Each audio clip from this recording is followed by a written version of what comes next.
नीलांजन समाभासम रविपुत्रम यमाग्रजम छाया मार्तंड संभूतम तम नमामि शनिश्चरम।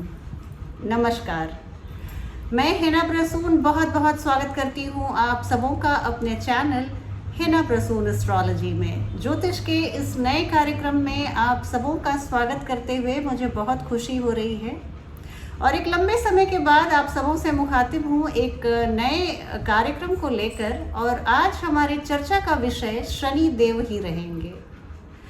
चर्चा शुरू करूँ इसके पहले मैं अपने सभी प्रिय दर्शकों से आग्रह करूँगी कि आप मेरे चैनल को सब्सक्राइब करें और वीडियो को पसंद आने पर अपने फ्रेंड्स और फैमिली में इसके लिंक को साझा करें। देखिए, शनि देव की अगर हम बात करें तो बिना किसी विलंब के मैं आपको बताऊं कि ये 5 जून लास्ट वीक से ही ये रेट्रोग्रेड मोशन में आ चुके हैं और शुरुआती कुछ दिनों तक शनि बिल्कुल स्तंभन की अवस्था में बहुत लंबे समय तक रहते हैं। ये डिग्री में नहीं, अभी मिनट में मूव करेंगे और वो भी अभी जब मैं ये वीडियो को रिकॉर्ड कर रही हूँ तो ये बिल्कुल स्टेशनरी पोजीशन में है और इसके बाद वो धीरे धीरे गति को पकड़ेंगे और वक्री चाल से वो पीछे होते जाएंगे।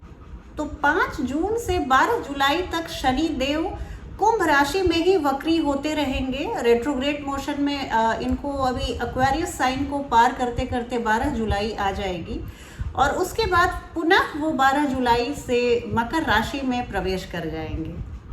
देखिए, शनि देव के बारे में मैं आपको जितनी भी बात बताऊं कम है और ज्योतिष जगत में जितने भी स्लो मूविंग प्लैनेट्स होते हैं उन सबों के ट्रांजिट पे हम ज्योतिषियों की नज़र बनी रहती है। और ये जितने भी हम लोगों को बताया जाता है कि जिस ग्रह की गति जितनी धीमी होती है वो हमारे जीवन में प्रभाव देने की क्षमता उनकी उतनी ज़्यादा होती है।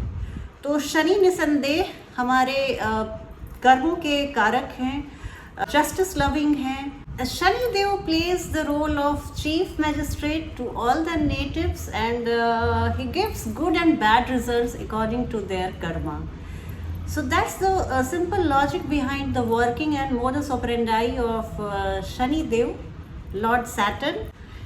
एक जो चीज़ मैं रेट्रोग्रेड मोशन से जुड़ी हुई बात है वो ये बताऊंगी कि चूंकि ये बहुत रेट्रोग्रेड मोशन में जब प्लैनेट आते हैं तो उनकी गति धीमी हो जाती है, तो वो जिस भाव को रिप्रेजेंट करते हैं आपकी कुंडली को, वहाँ पे आप थोड़े से डिलेज का सामना कर सकते हैं, थोड़ी सी फ्रस्ट्रेशन आप फील कर सकते हैं कि ये जो 2 दिनों का काम था वो 4 दिन में क्यों हो रहा है। इस तरह की स्थितियों से आप सामना कर सकते हैं। ये सिर्फ किसी एक राशि के बारे में बात नहीं है, ये हम सभी 12 राशि वाले जातकों पे बात खरी उतरेगी।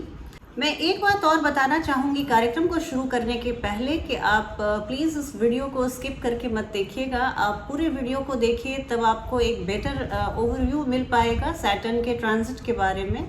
मैं अपने फलादेश को बताऊं उसके पहले आपसे आग्रह करूंगी कि ऐसे व्यक्ति जिनकी शनि की महादशा चल रही है या शनि की अंतरदशा चल रही है और आपकी कुंडली में शनि बहुत अच्छी अवस्था में बैठे हुए हैं, बहुत वेल पोजिशन्ड हैं, अपने स्वराशि में या अपने मित्र ग्रह की राशि में हैं या अपनी उच्च राशि में हैं, तो आप यकीन मानिए ये गोचर आपके लिए बहुत ही शुभ फल प्रदायक रहेगा। लेकिन इसके विपरीत अगर शनि देव आपकी कुंडली में अभी आपकी महादशा चल रही है शनि की या अंतरदशा चल रही है शनि की, लेकिन वो बहुत अपनी नीच राशि में है या किसी शत्रु राशि में है, तो इस तरह की स्थिति अगर बनती है तो आपके लिए ये थोड़ा सा संभलने वाला समय रहेगा। क्योंकि जैसे ही 29 अप्रैल को शनि देव मकर राशि को छोड़कर कुंभ राशि में आए थे तो हम सभी जातकों के जीवन में एक खुलापन सा महसूस हुआ और उस 29 अप्रैल के बाद से ही आप इन जनरल अपने मंडेन एस्ट्रोलॉजी की भी बात करूं तो पूरी दुनिया में थोड़ा सा जैसे हम खुली हवा में सांस ले रहे हैं, वो बीमारी, वो महामारी, उसका भय थोड़ा कम होता चला गया हम लोगों के मानस पटल से। तो ये सब चीज़ें हैं। तो फिर से जबकि पुनः एक बार शनि देव वापस आ रहे हैं और 12 जुलाई के बाद फिर से मकर राशि में बहुत लंबे समय तक रहेंगे और वो अगले साल जनवरी में फिर से डायरेक्ट होके वो कुंभ राशि में फिर आगे की ओर बढ़ने लगेंगे। तो ये जो मैं फलादेश बता रही हूँ आपको जुलाई से 12 जुलाई से लेकर अगले जनवरी तक की है। तो इस भविष्य फल को आप ज़रूर देखें। ये आपकी चंद्र राशि पे आधारित है। तो इस भविष्य फल को तैयार करते समय हमने शनि देव के पोजीशन की गणना आपके चंद्रमा से की है। तो आप अपने चंद्र राशि के हिसाब से इसे ज़रूर देखिए। और वैसे भी 7.5 चंद्रमा को ही लगती है। तो चंद्रमा शनि के प्रेडिक्शंस को जानने के लिए आपको अपनी कुंडली में चंद्रमा की पोजीशन को बहुत अच्छी तरह से जानना और समझना चाहिए।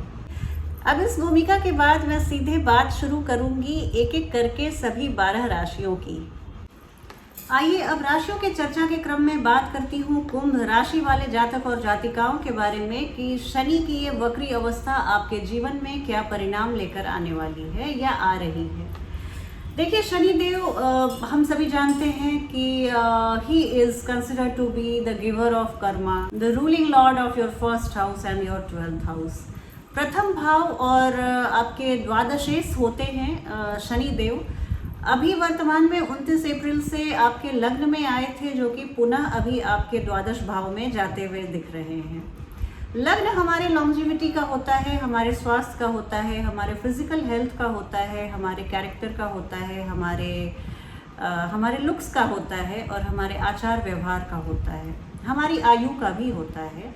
और वही द्वादश भाव हमारा खर्चों का होता है। कोई भी चीज़ जिससे हम व्यय करते हैं, आयु के व्यय का भी होता है, धन के भी व्यय का होता है, हमारे इमेज के भी व्यय का होता है, हमारे सुखों के भी व्यय का होता है, हमारे वैवाहिक जीवन के व्यय का होता है। तो इस तरह से तमाम हमारी जो उपलब्धि है एक व्यक्ति के जीवन में, उन सबों का खर्च, उन सबों का व्यय दिखाता है द्वादश भाव। इसके अलावा वो बहुत सारी अन्य बातों को भी इंगित करता है, जिसमें आध्यात्म एक है। अगर हम स्पिरिचुअल प्रोग्रेस करना चाहते हैं, अपनी लाइफ में आध्यात्मिक उन्नति करना चाहते हैं, तो बहुत ज़रूरी है कि हमारे द्वितीय भाव का सपोर्ट हमें अपने जीवन में मिले। अदरवाइज़ हम इस मुकाम को नहीं हासिल कर सकते। निसंदेह बहुत ही इम्पॉर्टेंट भाव होता है हमारा द्वादश भाव और हमारा प्रथम भाव। और शनि देव कुंभ राशि वाले जातकों के इन्हीं दोनों बहुत महत्वपूर्ण भावों के कारक होते हैं और उनके स्वामी होते हैं। शनि देव आपको कुछ मानसिक स्ट्रेस दे सकते हैं, मानसिक त्रास की स्थिति ना बनने पाए, इसके लिए आप अपने मेंटल हेल्थ का बहुत ध्यान रखिएगा। योगा मेडिटेशन वगैरह करते रहिएगा, प्रकृति के साथ थोड़ा समय बिताइएगा, खुले में थोड़ा एकांत और मौन को ज़रूर प्रैक्टिस कीजिएगा।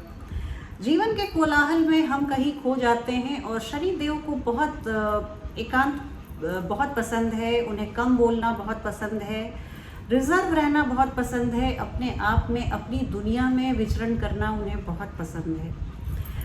जनवरी तक का समय आपके लिए एक ऐसा समय है जिसमें आप अपने को पुनः एक बार वापस से पा सकते हैं। आप अपने जीवन की विवेचना कर सकते हैं, आपको क्या चाहिए और क्या नहीं चाहिए इस जीवन में। अपने एम्बिशन को लेकर आप कितना उस दिशा में आप प्लानिंग कर सकते हैं, ताना बाना बुन सकते हैं, वो सब आप निसंदेह कीजिए, उसमें आपको सफलता मिलेगी। किसी भी तरह के प्रतिकूल परिस्थितियों से आपको बचाने के लिए एक बार पुनः शनिदेव आ रहे हैं। यहाँ शनिदेव आपके मैरिड लाइफ को बहुत सपोर्ट करने आ रहे हैं। आपके सिबलिंग्स से आपको बहुत सपोर्ट मिलने वाली है। वैवाहिक जातकों के लिए उन्हें उनके जीवन साथी का भरपूर प्रेम और सहयोग मिलता हुआ सा दिख रहा है। मैं कुंभ राशि वाले जातकों के लिए बहुत खुश हूँ। यंगर सिबलिंग्स और पड़ोसियों से भी आपको सपोर्ट मिलते हुए दिख रहा है। आप अपने पड़ोस में एक नामी हस्ती के जैसा एक इमेज बनाते हुए दिख रहे हैं और आपके सिबलिंग्स, आपके यंगर सिबलिंग्स ऐसे ही आप पर जान छिड़कते हैं। वो भी स्थिति और मैं बढ़ती हुई देख रही हूँ। करियर के लिहाज से अगर मैं बात करूँ तो शनि देव ने जितने भी रोड़े अटकाए आपके जीवन में, अतीत में आपके पिछले 6-8 महीने से जो आपकी स्ट्रगल बनी हुई थी, अब आपके द्वादशेश होकर वो षष्ठम भाव में देखेंगे और आपको कंपटीशन में निसंदेह विजयी बनाने वाले हैं। आपके विरोधियों का शमन होगा और किसी भी तरह के जॉब को स्विच करने या नए जॉब में इंडक्शन की सोच रहे थे तो वहाँ पर आपको निसंदेह मैं सफल होते हुए देख रही हूँ।